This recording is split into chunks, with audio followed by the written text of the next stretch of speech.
Hello दोस्तों, आपके अपने यूट्यूब चैनल एजुकेशन में स्वागत है। मैं कौशल कुमार आज सीटेट के बहुत ही छोटे और इंटरेस्टेड टॉपिक लेके आए। छोटे हैं, बहुत इंटरेस्टेड है, लेकिन एग्ज़ाम में यहाँ से 1 नंबर दे के चले जाते हैं। इसे जानना बहुत आवश्यक है। टॉपिक है निदानात्मक और उपचारात्मक शिक्षण। निदानात्मक क्या होता है और उपचारात्मक क्या होता है, हम लोग इस पर चर्चा करते हैं।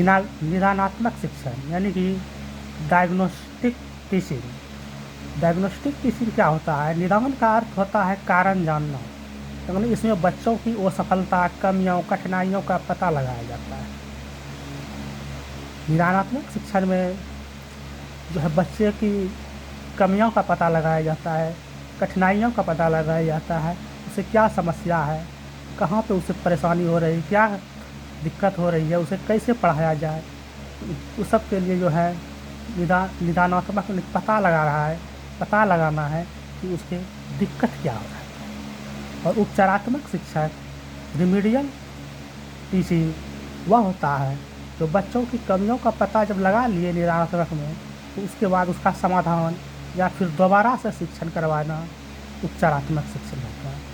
जब निदानात्मक शिक्षण में बच्चे के जो है वो सब कमियाँ, कठिनाइयाँ और भी जानकारियाँ हैं वो सब पता चल जाए, तो उपचारात्मक में उसका जो है उपचार किया जाता है, यानी कि उसकी कमियों को दूर किया जाता है, उसका समाधान किया जाता है, उसका दोबारा शिक्षण करा के या अन्य किसी विधि से उसका उपचार किया जाता है। जैसे निदानात्मक शिक्षण में एक एग्जाम्पल समझे, अगर डॉक्टर के पास कोई रोगी जाता है तो उसके रोग का पता लगाया जाता है। जब तक रोग का पता नहीं लगेगा तब तक डॉक्टर उसे सफल इलाज नहीं कर पाएंगे। इसीलिए पहले उसका जो है पता लगाना आवश्यक है कि उसे कौन सी बीमारी है, इसे कौन सी बीमारी है। जब ये पता लग जाएगा तो उसके उपचार करने में डॉक्टर को आसानी होगी, तो उस उपचार के द्वारा उपचारात्मक में हो जाएगा, उसका समाधान करेगा, उसके बाद उसको दवाई दी जाएगी उसके अनुसार, तो उसका उपचार संभव हो पाएगा। तो आप समझ गए होंगे निदानात्मक और उपचारात्मक शिक्षण के बारे में। निदानात्मक शिक्षण को एक बार फिर से देख लेते हैं। निदान का अर्थ होता है कारण जानना, यानी इसमें बच्चों की असफलता, कमियाँ, कठिनाइयाँ इत्यादि का पता लगाया जाता है। तो इस सभी चीज़ का जब पता लग जाता है तब उसका उपचारात्मक शिक्षण किया जाता है, यानी कि उस कमी के पता लगने के बाद उसका समाधान किया जाता है। उसको जो है किस तरह से समाधान करना है उसे टीचर करते हैं।